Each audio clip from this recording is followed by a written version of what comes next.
Pioneer viewers, how are you doing? I hope you're healthy and happy. As the Pioneer team, we continue to share with you developments regarding the Russia-Ukraine war. In a moment, we will share with you a very remarkable report on the military capacity of the Ukrainian armed forces and the effects of this capacity. As it is known, this war was actually a war in which all known information about the Russian armed forces and the Ukrainian armed forces came to the naught. With the war, it became clear that what is known as a lot of facts, it's actually a big fiction. Recently, the Ukrainian armed forces carried out an operation with both unmanned aerial vehicles and unmanned naval vehicles. During these two operations, the naval units of the Russian armed forces suffered losses, while at the same time, the capacity of the unmanned aerial vehicles of the Ukrainian armed forces was once again revealed.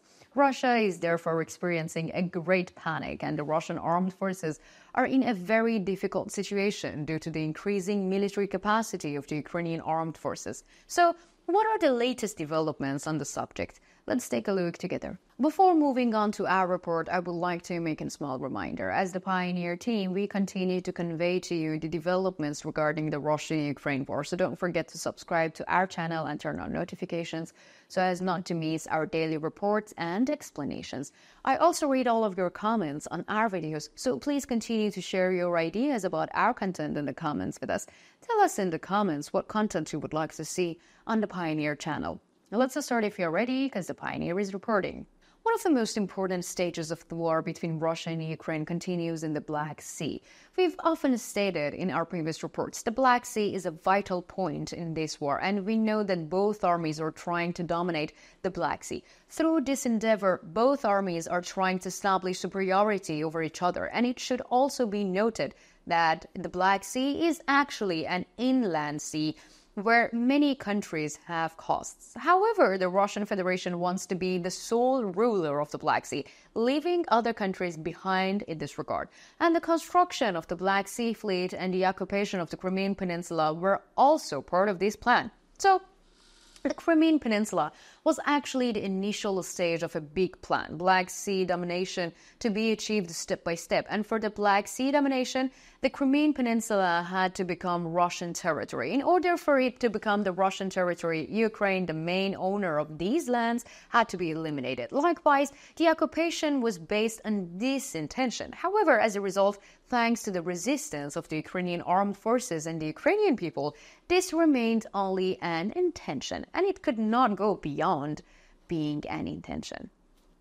So as it is known, the Black Sea Fleet is now almost dysfunctional. And as a result of the attacks on the Black Sea Fleets, the Russian naval forces have suffered a significant loss of mobility. The organized and coordinated attacks of the Ukrainian armed forces led to a great success. And these successes were not limited to the past. In the past days, unmanned aerial vehicles belonging to the Ukrainian armed forces once again took action, and the Black Sea had an active night again. So, according to reports, unmanned aerial vehicles of the Ukrainian armed forces took off and made low flights to a number of targets in the Black Sea skies. However, the unmanned aerial vehicles did not carry out any attack during this low flight. They were only making low soaries and gaining altitude gain. So the Russian ships were kept very busy, and this was part of the operation. Russian naval vessels and personnel were kept busy by unmanned aerial vehicles. Meanwhile, unmanned naval vehicles of the Ukrainian armed forces were moving towards the ships, and this unmanned naval vehicles was Magura B-5. So, according to reports, the unmanned naval vehicle of the Ukrainian armed forces took action after the attack of drones, and Uzkaya Bay in Crimea was the target of the drone, and a Russian fast military boat was located there. Although the crew on the boat tried to intervene, they were too late. The unmanned naval vehicle of the Ukrainian armed forces hit the boat, and the boat started to take water. So, according to reports, the Russian military fast boat could not avoid being buried in the waters of the Black Sea. So images of this successful destruction operation carried out by the Ukrainian armed forces were shared on social media.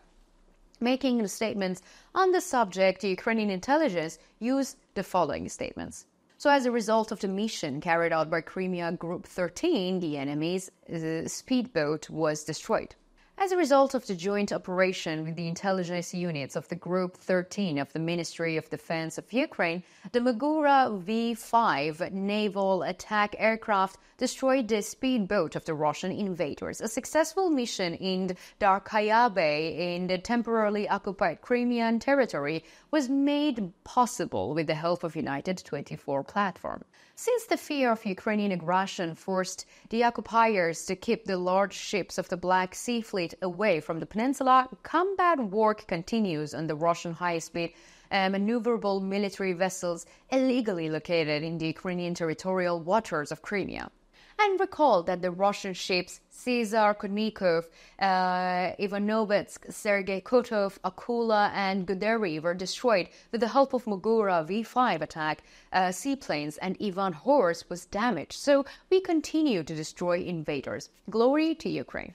So this operation of the Ukrainian armed forces with unmanned naval vehicles causes a great shock in Russia. Moreover, Ukrainian drones also took part in this operation and managed to distract the defense forces of the Russian Navy. As you may remember, in the past days, we mentioned that the Russian armed forces began to hide the naval power to a great extent. And apparently this is true, because this is also mentioned in the statements of the Ukrainian sources. And the Ukrainian sources also confirmed that the Russian army is using fast-moving and relatively small-sized assault boats instead of large warships. Another issue is related to the unmanned aerial vehicles of the Ukrainian armed forces. In the past days, there has been a very remarkable development related to this issue. It turned out that the unmanned aerial vehicles of the Ukrainian armed forces were equipped with new equipment. So according to this claim, the range of unmanned aerial vehicles belonging to the Ukrainian army has increased even more. In addition, according to some sources, unmanned aerial vehicles of the Ukrainian armed forces will now use Soviet-made Art-7 missiles, which are air-to-air missiles, and information on this development has not yet been confirmed. Moreover, some local sources claimed that there are some operations using these missiles.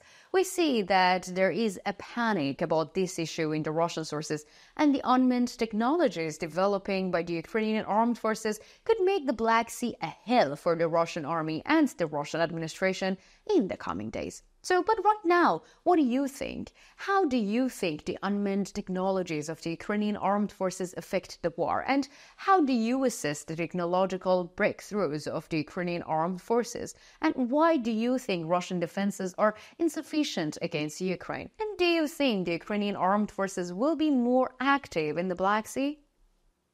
Let me know in the comments, because you know that I read and I care about all of your comments.